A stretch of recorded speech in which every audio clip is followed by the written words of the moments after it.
ఎంతసేపు అయింది వచ్చి? నువ్వంతా ఒకటే అని పిల్లలకు చెప్పడం మొదలుపెట్టినప్పుడే వచ్చాను. అవును లక్ష్మి, ముందే పసివాళ్ళ మనసుల్లో సమానత్వం కలిగిస్తే రేపు పెద్దవాళ్ళు అయ్యాక వాళ్ళలో హెచ్చుతగ్గులుండవు. నిజమే రాము, అలా నడుస్తూ మాట్లాడుకుందామా? రాము, దేశానికి వెన్నెముక పల్లసీమలని శంకరం మాస్టారు నాతో ఎన్నోసార్లు చెప్పేవారు. అలాంటి పల్లెకి నీలాంటి మనిషి ఊపిరి ప్రాణం. రాము, మనసుండే ఆలోచన ఉన్న ఏ మనిషికైనా నీ ఆశయాల్లో పాలు పంచుకోవాలనిపిస్తుంది. నాకు అవకాశం ఇవ్వు. రేపటి నుంచి నేను స్కూల్కి వస్తాను. నీతో పాటు పిల్లలకు పాఠాలు చెప్తాను. లక్ష్మి, ఇది నేల మీద నిలబడి ఓ మామూలు మనిషి సాగించే పోరాటం. నువ్వన్నీ ఉన్నదానివి, అంతస్తులో పెరిగిన దానివి. నీకెందుకు ఇష్టం?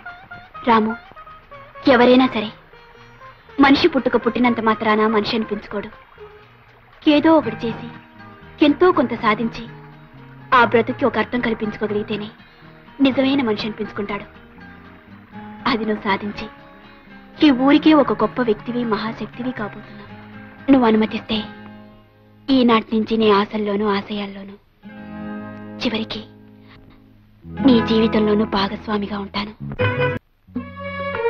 ఏమిటి మీరు అనేది? అవునండి, మా ఊరికి గ్రాంట్స్ పంపుతాడు ప్రభుత్వ లెక్కల్లో ఉన్నా అవి స్కూల్ పిల్లల వరకు చేరట్లేదు. ఈ విషయంలో మీరు గట్టి చర్య తీసుకోవాలి. మీరు రాసిచ్చిన కంప్లైంట్ పైకి పంపిస్తాం. త్వరలోనే ఈ విషయం మీద చర్య తీసుకుంటాం. Thank you so much. మీ పత్రికలో మా ఊరి సమస్యలను సిరీస్లో నేను చెప్పిన విషయాలు ప్రచురిస్తే అసలు నిజాలు బయటపడతాయి. మా ఊరు ప్రజలకు మేలు జరుగుతుంది. అలాగే డాక్టర్ గారు, మీరనేది? అవునమ్మా, పక్కూరు వెళ్ళి ఈ మందులు తీసుకురాకపోతే ఆవిడ మీకు దక్కదు.